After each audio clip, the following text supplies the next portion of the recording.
Hey guys, welcome to another episode of the Real CFO podcast. I'm excited to be joined by Andie Herrick. She is a world-renowned social worker turned bookkeeper, controller, you name it. So she's got a lot of nuggets she can share with us regarding bookkeeping and accounting and how finances and having that house in order is very, very important, and how she works with people, consults, coaches, that sort of thing. So welcome, Andie. Thank you so much for having me. I'm glad to be here with you.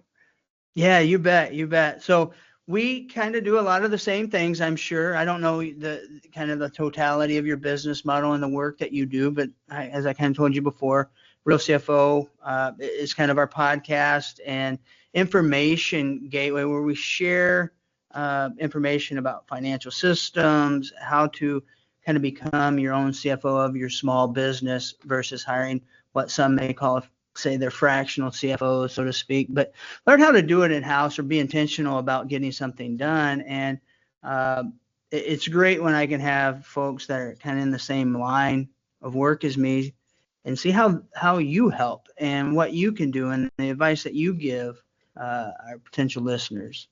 So tell me a little bit, before we jump into the debits and credits, so to speak, how does one go from social worker to accountant, bookkeeper? I tell that story an awful lot. I actually just posted about it yesterday because I felt like it needed to be documented so I can point people to the post. Yeah.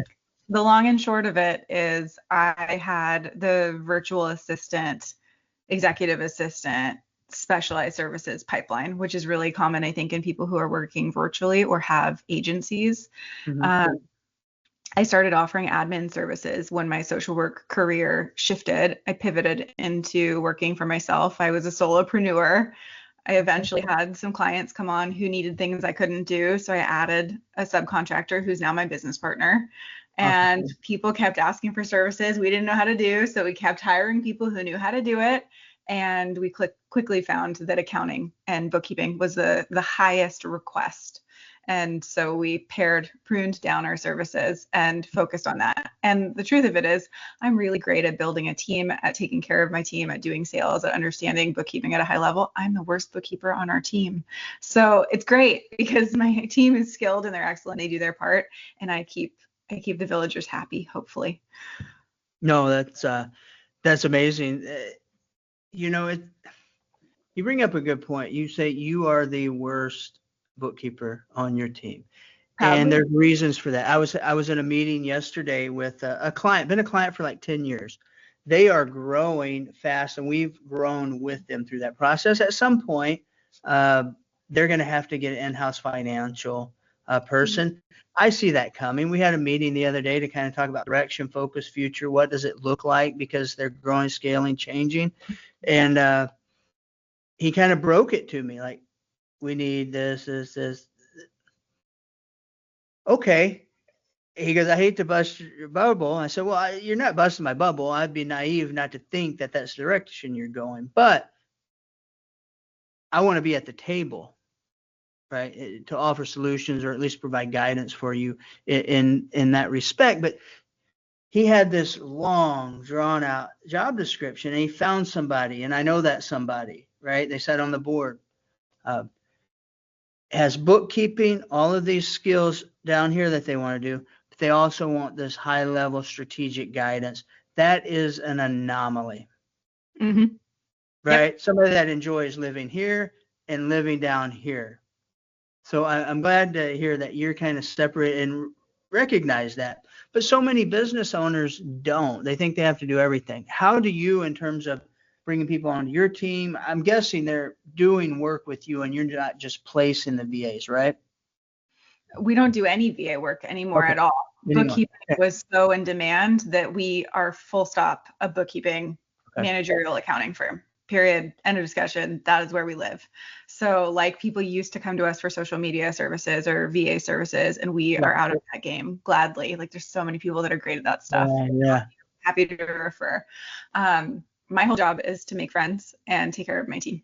And if I'm making friends who want to do business with us, great, then I'm a successful salesperson. But like I don't have a single client of my own, not a single one. It is a beautiful thing. It's Yeah, great. And I think that's the gift of delegating, right? When we're it is. talking about people leading into those higher level skill sets. If you're running the business, you can be the CFO of your own company as you're running it, as you're looking at how to manage cash flow, how to hire, when to hire, who to hire. But that Right. doesn't mean you have to be in the service delivery at the same time. You can equip your team depending on your structure, of course. But for me, I'm grateful to have the kind of support that I need so I can focus on the things that need my attention. Yeah, so tell me, when a business comes to you, they're probably feeling a pain, right? Uh, Mm-hmm. their books are a mess, getting audited, whatever it may be. You can list out a few. Sure. How did your team go in and assess the situation, and what level of services are you providing to that customer?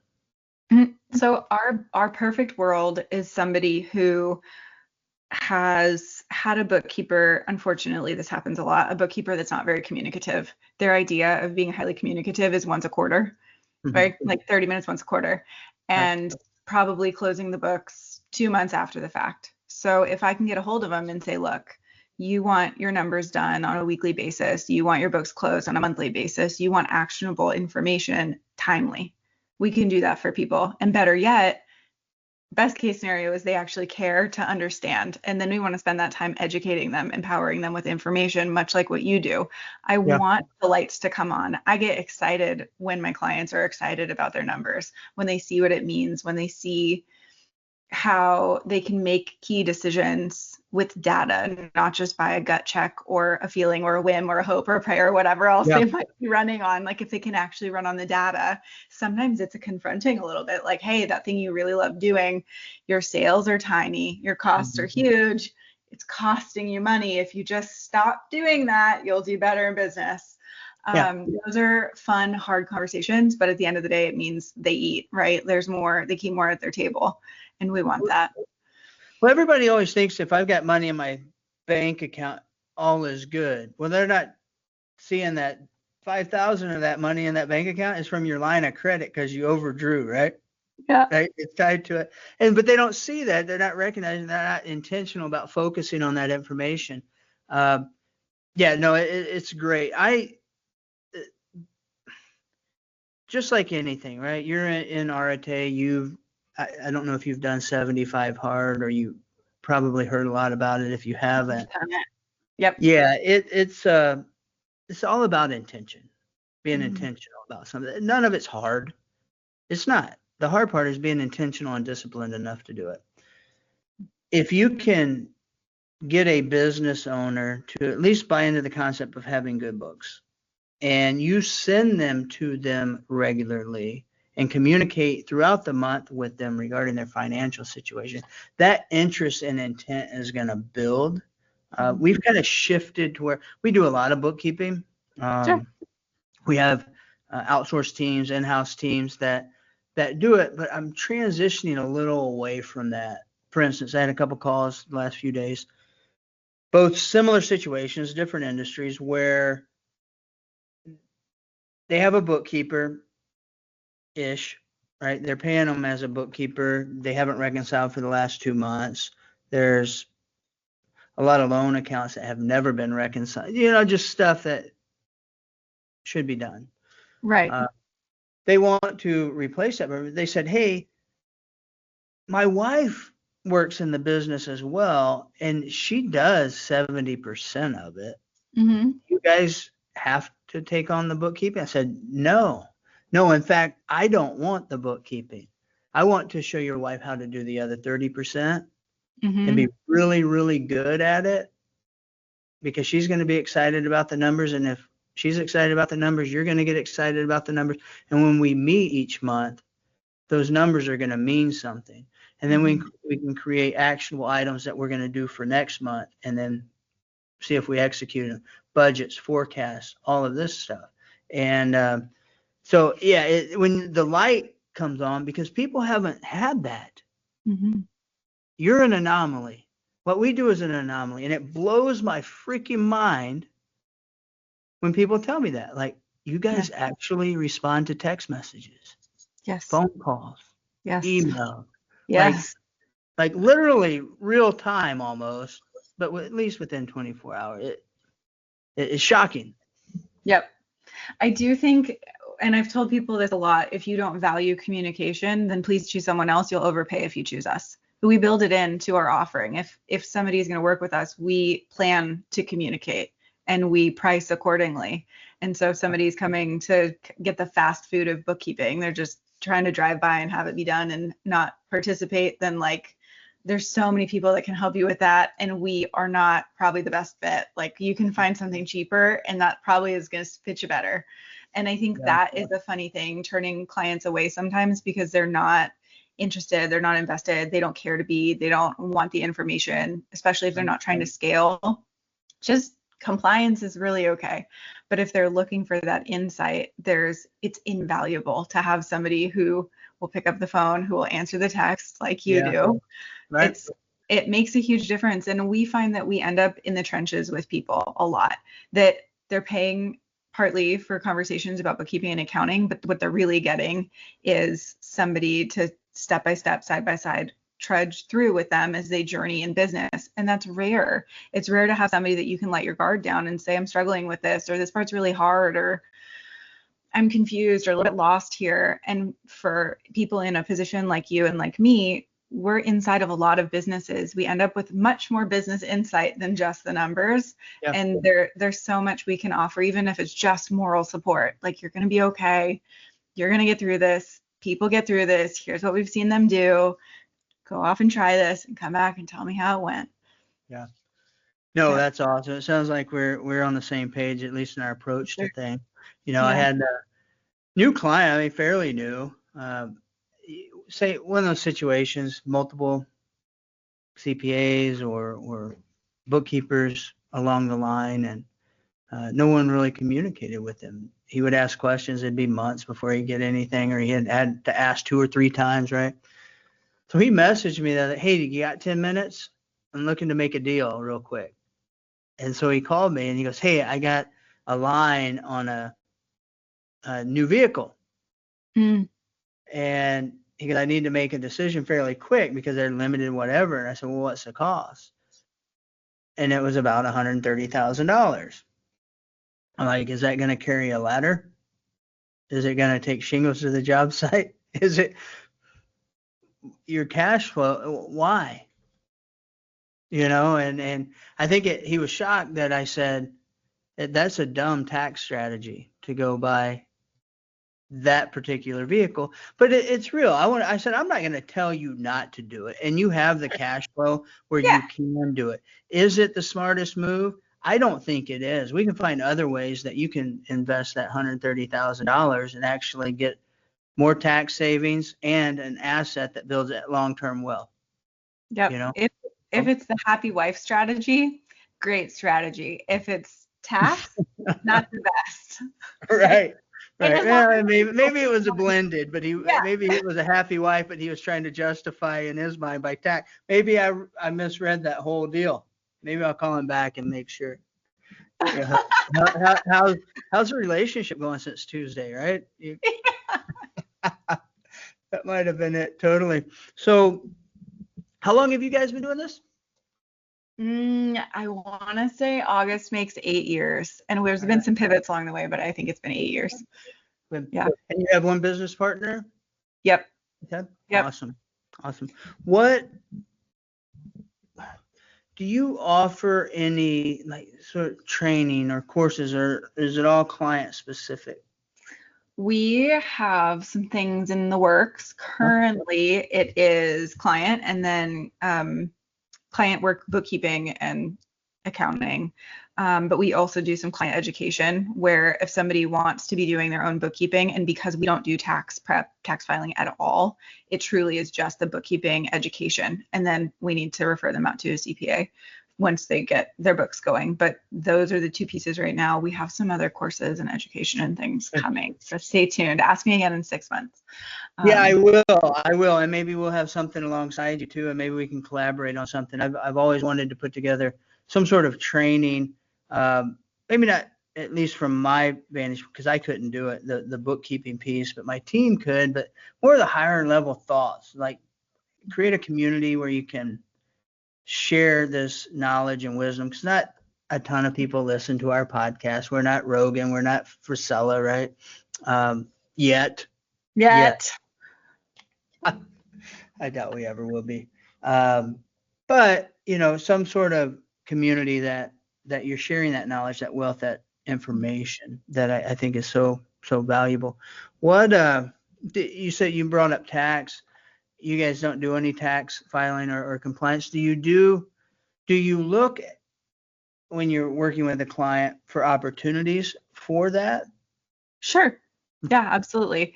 I think for now our business model is not to do tax. It's just not our bag. We think it's amazing and we would just rather collab with great CPAs and accountants who do that, tax accountants. Our approach is to be mindful of what's available, to flag things for people and say, hey, have you discussed this with your CPA? We're not experts. We're not tax accountants. This is not our expertise, but we see this a lot. And have you considered? And then usually we'll send an email to the CPA and be like, okay, hey, look, we're seeing this. It seems like a glaring, obvious thing. It's blatant. There's an opportunity here. Have you talked about that? But more ideally, we're referring out to a CPA that's strategic in the first place, and then collaborating with that CPA on multiple files. So then we kind of get a groove going. And what's that particular CPA's flavor? What strategies do they prefer? How do we like to see it expressed in the books?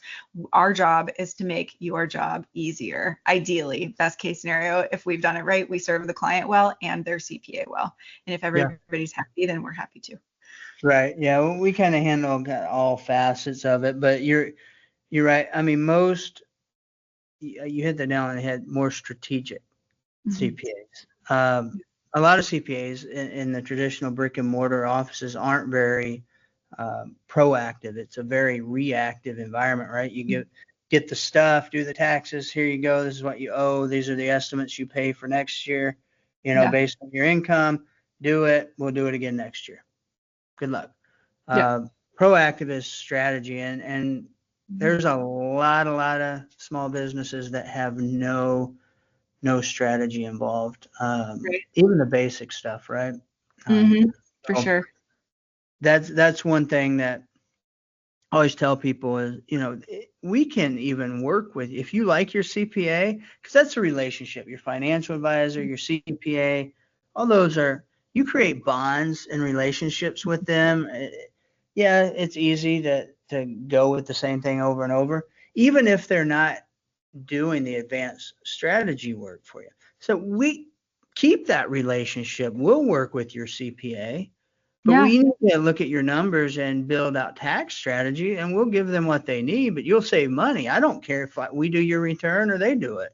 Yeah. But that's the collaborative nature that I like to work with, is I'm not looking to steal anybody's clients.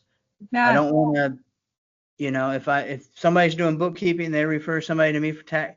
I don't want the bookkeeping. Yeah. And if they want, some CFO or strategy talk, let's collaborate and get on the phone together, because 3 heads are better than 1. Yep. Right. Or 2. So that's kind of where we're at. So if we can ever provide any help to your clients there, we'd be more than happy to, and vice versa. If there's anything that we need from a bookkeeping standpoint, I'd be very open to a working relationship there. What in the next 3 to 5 years do you want to accomplish in your business?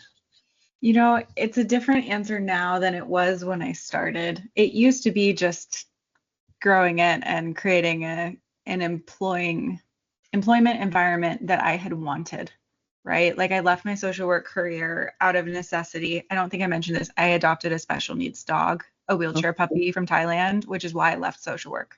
So I needed to figure out how to work from home virtually before it was cool. Hence the VA work turned into the accounting work. So like I needed to create a place to work that allowed me to serve my personal life. And then now it's grown legs and we employ a bunch of people. But as I'm looking at it now, it's more of a legacy play, not how big can I grow it and how much can I make, but how can I have a professional pathway that supports me wanting to become a mom. And I know you're much further into the life journey on that front. I've not started yet. We've not had our kiddos yet. And You just called me old. no, I'm not that old. But you have like growing kids who are out there doing cool stuff in the world, and Yeah. I have Yeah. not even started yet. And so I Crazy. think the answer is to have a company that is self-sustaining, that I can pour into when and how I'm available, but really to be protective of that time at home with my kids when they're little, because I'm looking at that in the next 3 to 5 years. That's my next Awesome. chapter. So I did it backwards. I'm going to be semi-retired as I have children, Awesome. and then No, I like love it. come back to my own company when I'm ready to send them towards school. So That's the it's way a to funny do it. I'm going to process. be honest. I was starting my business when my kids were at that young nurturing age, and if there's one thing I had to do over again, I would either have started Yeah. sooner, or after, because Mhm. it was a grind. It was a real grind. Let's touch on something else. AI. Oh yeah. Yes. Fan, not a fan. What do you think? Well, okay, see, so I have this really tech savvy engineer as a business partner. I landed the whale. I'm sorry to anyone who does not have my business partner because I win every time. She was in a Fortune 500 company as a mechanical engineer and left that to come run this little VA shop with me that's now turned into a bookkeeping firm. But like, she's a Six Sigma black belt. She's super techy. She's been using AI for 5 years already in her other company. And she is walking it out for us in our firm. So kind of whether I like it or want it or not is irrelevant. I am being voluntold that we are going headlong into it. And for us, our perspective is that it's meant to create efficiency and support people so that they can focus on strategy and relationship. I think that's the beautiful thing about the model that we have is we're already oriented towards relationship, towards the value in people interacting. And the more we lean towards AI, the more room we're going to have to focus person to person, eye to eye, face to face. So we're excited about it. We see a lot of efficiencies already, and we're building some pretty cool stuff. So No, that's awesome. You're way deeper in it yeah, than we are. So good yes. for you. Good for you. We're trying to get there, but it's a lot of self-learning, right, along the Mhm. way, and figuring it out. So you're leaps and bounds ahead. But just from a pure value standpoint, and one making strategy a little more cost effective, for some of these smaller businesses, we Mhm. utilize it for the simplest things, but it saves 10, 15, 20, 30 minutes, an hour on several little simple tasks that now we don't have to think and do all that. Now we can just deliver kind of, what does it mean? What does it tell us? Right? And Yeah. it's not always right. So No, you can't just plug and hit enter and then hand it to the client, right? yeah. Uh, but there's tons of value in it that, like you said, allows us to provide more of that strategic direction and higher Mhm. level guidance than what Right. we've done before, at least Yeah. under budget.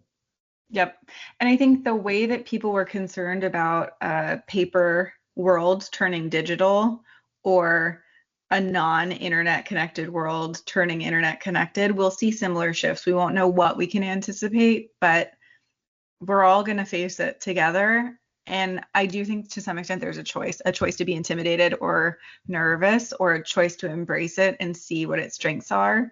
And we all get to choose how we leverage it. I think there's been some conversation in our industry about the loss of jobs. And there's this interesting gap we see where if AI is doing the entry level role, what's the new entry point into accounting or bookkeeping if some of that is being backfilled?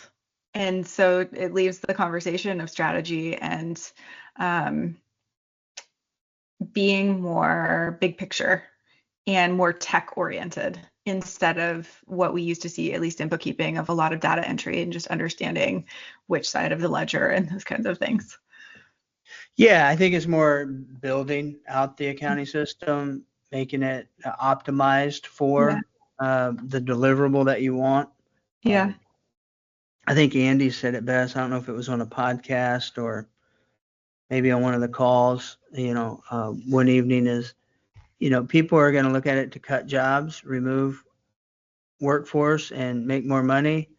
Said I'm looking at it to throw gas on the fire to make my same number of people 10x the outputs, right, that Yeah. they already have. And I think that's the way I'm looking at it, is like, how can I utilize this, add efficiencies to where to our business, to where we can serve more people with the same number or a few more people, Right. and optimize it and create more value, more wealth for our end users. Because the more people we touch, the more value we're bringing to the communities that we serve, or Yeah. and that's the way I'm looking at it. Yeah. I wish I had a business partner as if she's on trade, maybe we can, on trade for a couple months, we can work that out or something. Somewhere in between the rocket science she's doing for fun and the business she's running with me and the clothing company she's building for herself, if you can get on her calendar, I'll lend her to you. But you got to fit it in around the rest of that. I'll just swing by her place. I'll find her. I'll drive there. It'd probably be easier than getting on her calendar, I'm sure. Next time you're in Dallas, we'll get into that. Dallas. All right. Well, Yeah, hey, absolutely. and I appreciate the time. I know you're busy. I appreciate you coming and just sharing. Hopefully, I know people will find it value if they listen to it. But the commitment, just because we're in the same industry doesn't mean we have to harbor everything inside our minds and not share ideas and collaborate and do good things, because there are so many people, probably you listening to it, that need help. And the help from a financial perspective within your business is not as cost prohibitive as you think it is, right? If you are looking at your accounting, your bookkeeping, your tax planning as a cost because that's what you're used to getting from your current providers, you're doing it wrong. You should be able to tie $1 ROI to your investment each month, each year, because decisions are being made and you're being intentional about learning, operating, and making decisions based off of that financial information. And you're going to win. If you do that, you're going to win. Just like in fitness, just like in your faith, your finances, your relationship, everything. If you're intentional about it, you focus on it and put some time to it, it's hard to lose. So I know Andie's out there doing her thing, and it looks like we'll see her all over the world with AI here before anybody else can get it implemented quick enough. Any parting words for the listeners, Andie? Yeah, so I would just end with this, that if we're using AI well in our businesses, it's going to give us more leverage to take better care of our team. And I hope that part doesn't get lost in translation for folks that are implementing it. It's maintaining the jobs we have, but also, are we reinvesting back into the team we have? And how can we create more meaningful work, more highly compensated work, take better care, have more benefits? If we're creating that abundance for our companies, are we taking the time to turn back around and pour into our people, because they give us so much? So if you're listening and you haven't thought about that perspective, I would encourage you to.